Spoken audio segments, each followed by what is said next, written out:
หักแพงสุดปังนั่งอยู่หลังเวทีก็มีคนตามหาเอาเงินเอาตังค์มาให้ฮอดทีฮอดหม้องกราบทักทายสบายดี FC ทุกทาน FC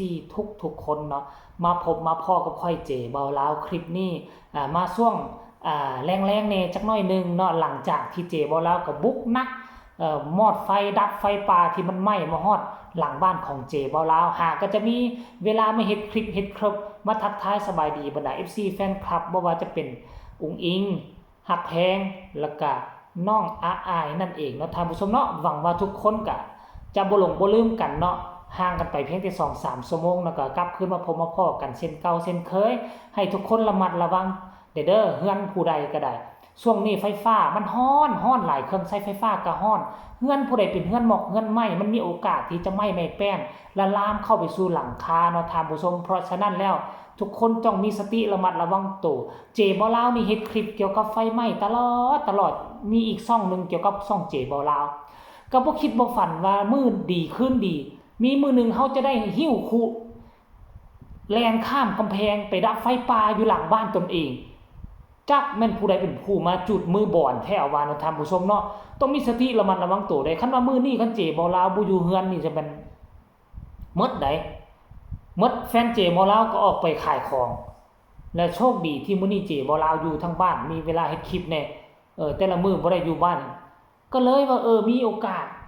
ขิวควันไฟมาห่วยมันคืออีหยังวะคือว่ามืดมามันฟ้าบดบ่ซั่นออกไปโทมันควันไฟจับคุจับทอปีนกำแพงและแล่นไปใส่จึงว่ารอดมาซั่นตัวปัจจุบันนี้ก็คือว่าดับแล้วอันแปลวไฟแดงๆบ่เห็นแล้วมันก็จะเห็นแต่เพียงแต่อันน่ะเป็นขี้เถ้าทานแต่ก็ยังมีควันบางจุดบางบอนอยู่ท่านผู้ชมก็ต้องได้เฝ้าระวังอยู่ปัจจุบันนี้ฟ้าลมแห้งน่ะให้ฝนตกใส่แม่ๆนะท่านผู้ชมเนาะบ่ว่าหยาวแหละจังน้อย FC ของฮักแพงว่าเจ็บบ่ล่ะนอกเรื่องกลับคืนเข้ามาสู่หัวข้อหลักของพวกเขาว่าน้องฮักแพงสุดปังนั่งอยู่หลังเวทีก็มีคนเอามาไล่มายัดใส่มือให้ท่านผู้ชมเนาะแล้วเมท่านนี่น่ะเราเป็นคนโพสต์เองเราไปหาน้องฮักแพงตั้งแต่เมื่อคืนนี้พุ่นละแต่ว่าเรายังบ่ทันโพสต์เราหาก็มาโพสต์เคลื่อนไหวตอน 3-4 ชั่วโมงนี่บ่ท่านผู้ชมเราบอกว่าครั้งแรกที่เห็นน้องฮักแพงว่าซั่นเด้เราก็บอกว่าเราหั่นน่ะเป็น FC น้องฮักแพงมาดนมานานแล้วเนาะมีความฝันเอาไว้ว่าอยากไปหาอยากไปเยี่ยมน้องฮักแพงอยากไปเห็นน้องฮักแพง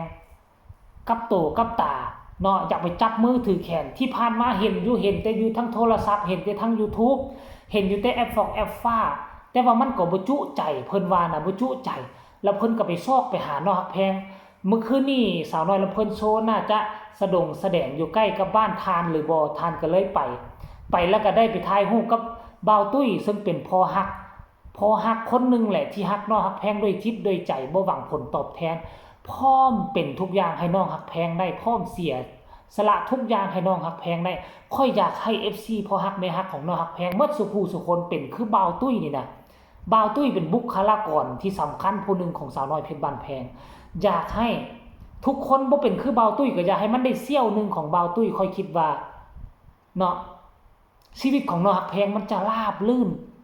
ไปหลายกว่านี้แต่ค่อยก็เชื่อว่า FC แฟนคลับหลายคนพ่อฮักแม่ฮักหลายคนก็ดีสุดยอดแต่ด้วยความว่า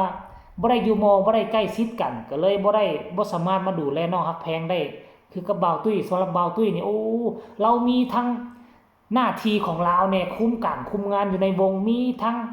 จะเป็นแอดมินประจำวง2เดซัมบ่ถ่ายคลิปถ่ายเคิร์ฟจะถ่ายลงกันน่ะ ช่องของวงจะถ่ายลงช่องของตนเองเอาเวลามาดูแลลูกๆวงลูกโอ้ยจังสมปิเรานี่ถือว่าเป็นผู้นึงได้เฮ็ดเวียกหนักที่สุดอยู่ในกลุ่มอันไหนตั้งแต่เราอยู่วง1พุ่นแหละค่อยก็ได้ติดตามเราเนาะตั้งแต่อยู่วง1เฮ็ดเวียกหนักเนาะก็หวังว่าพอฮักแม่ฮักของน้องฮักแพงก็จะฮักน้องฮักแพงคือกับบ่าวตุ้ยนี่ฮักกันบ่มีข้อแม่บ่หวังสิ่งตอบแทนและน้องฮักแพงก็บ่เคยเรียกร้องจากผู้ใดสิ่งของเนาะแล้วแต่พ่อแม่ FC จะเอาให้น้องทำตามกฎที่บอสโจวางเอาไว้อย่าสู้เฮียงอย่าสู้ห้องอย่าสู้ขอมาลงขอมาไล่มันบ่งามชีวิตเจ้ามันจะบ่หุ่งบ่เฮืองเจ้าขอได้มื้อนี้แต่อนาคตชีวิตเจ้าก็จบบ่โด่งบ่ดังดอกเนาะฮักแพงก็ปฏิบัติตามคำสอนของพ่อโจอย่างเคร่งครัดแล้ว ในที่สุดมื้อนี้มันก็มาถึง FC คือสิแม่นเพิ่นก็ฮู้จักน้อยฮักแพงหลายฟ้าหลายเดือนหลายปีแล้วฮู้จักน้อยฮักแพงดีทุกฮู้คุมคนนั่นแหละแต่ว่าเขาบ่มีโอกาสที่จะได้มา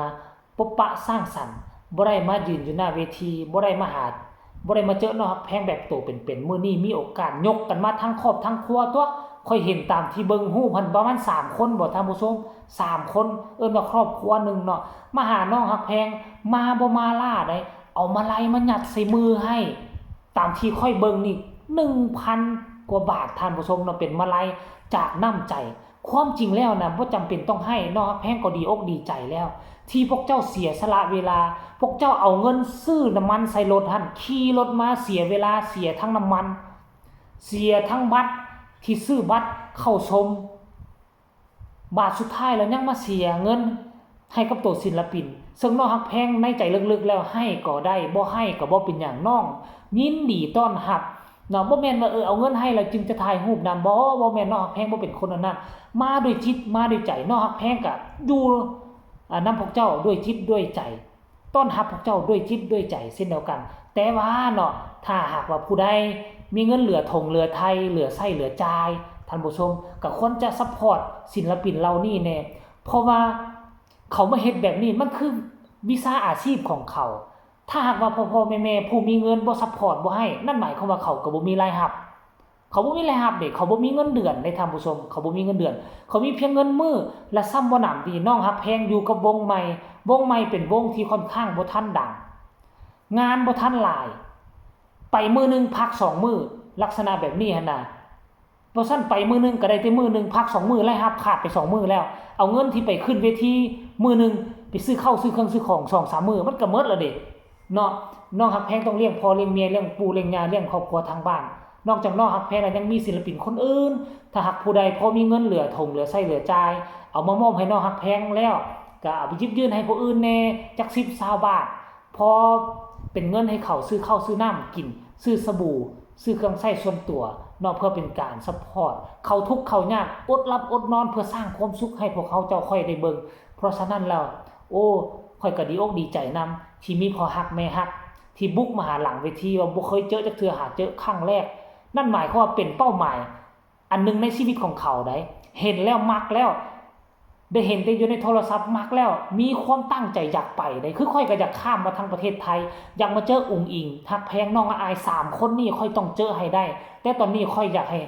ตั้งใจเฮ็ดช่อง YouTube ก่อนในเมื่อช่อง YouTube ค่อยประสบผลสำเร็จแล้วค่อยจะต้องมาหาศิลปินน้อย3คนนี้เป็นแท้แน่นอนเนาะเอาคลิปนี้ฝากฟังไว้ซ้ำนี้เด้อฝากให้ทุกคนกดไลค์กดแชร์กดติดตามเพื่อจะบ่พลาดในคลิปต่อไปเนาะไผมักคลิปใดก็ให้เบิ่งคลิปนั้นไผเป็น FC ฮักแพงก็ให้เบิ่งของฮักแพง FC อายให้เบิ่งอาย FC อุ๋งอิงก็เบิ่งของอุ๋งอิงเด้อเจ๊บอกเราจะเฮ็ดหมดทุกคนเนาะจะบ่ฮักหลังสร้างเบียงคลิปนี้ก็ขอฝากฟังไว้ซะนี่สบายดี